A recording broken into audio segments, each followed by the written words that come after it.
Encore Madame Marbeuf, donc je reviens vers vous comme promis pour vous expliquer comment compléter le suivi des périodes de formation en milieu professionnel. Donc vous voyez à l'écran que je vous ai mis le modèle de livret qui est utilisé dans l'académie pour le CAP-EPC. Il est personnel et propre à chaque élève, donc je vous ai indiqué les noms et prénoms des élèves que vous suivez et la session 2025 puisque c'est la session d'examen des élèves de 1 CAP1. Pour compléter le livret, vous allez ensuite vous rendre directement à la page 5, qui est la page de suivi et de positionnement des attitudes professionnelles et des savoir-être. Les grilles sont sur les 2 années de CAP, en sachant que sur les 2 années de CAP, les élèves ont 4 périodes de stage à faire. C'est pour ça que c'est indiqué PFMP1, PFMP2 pour la première année de CAP, PFMP3 et PFMP4 pour la deuxième année de CAP. Donc nous, on va être aujourd'hui ici sur la première période de stage pour la première CAP.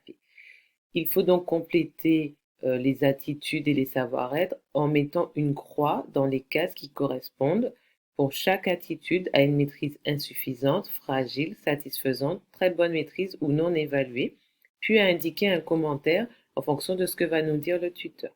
Alors, il y a rarement des non évalués en termes de savoir professionnel et d'attitude. Une fois que vous avez complété ça, vous allez ensuite vous rendre à la page euh, 9, pardon, qui est l'annexe 2, et pareil, qui correspond au positionnement que l'on va réaliser sur maintenant les compétences professionnelles. Ce sont ces compétences qui vont ensuite nous permettre à nous, professeurs de pro, d'évaluer les élèves et ensuite de leur mettre une note pour valider le CAP en fin de cycle. Il y a 3 blocs de compétences à évaluer. Donc le premier bloc, c'est recevoir et suivre les commandes. Le deuxième, mettre en valeur et approvisionner. Le troisième, conseiller et accompagner le client dans son parcours d'achat.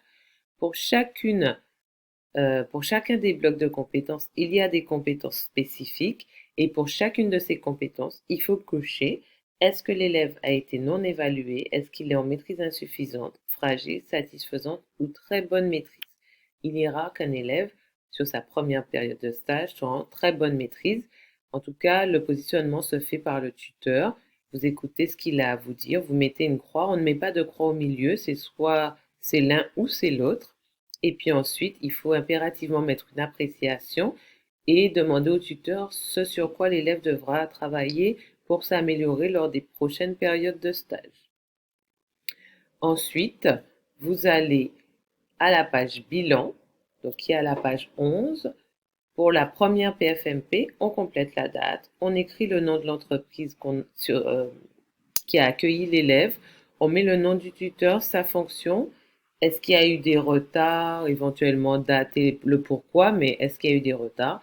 Très important, le nombre de jours d'absence que l'élève a eu, parce que vous savez que désormais, depuis cette année, les élèves ont une gratification. Donc, il faut déduire le nombre de jours non réalisés de cette gratification. Et s'ils ont été absents, quel jour c'est prévu que le rattrapage soit effectué afin que l'élève, s'il a réalisé le nombre de jours complet, puisse obtenir une gratification totale. On réindique ou on redemande au tuteur de nous indiquer quels sont les points forts et les axes de progrès de l'élève. On complète ici. On met la date de l'évaluation réalisée, la signature et le cachet très important, et ensuite votre signature et votre nom très important aussi.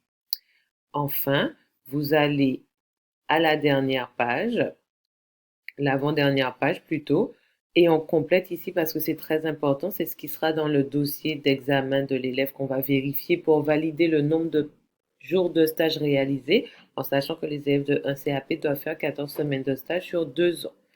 Voilà. Donc, première période, très très très très important, sinon il faudra qu'on y retourne.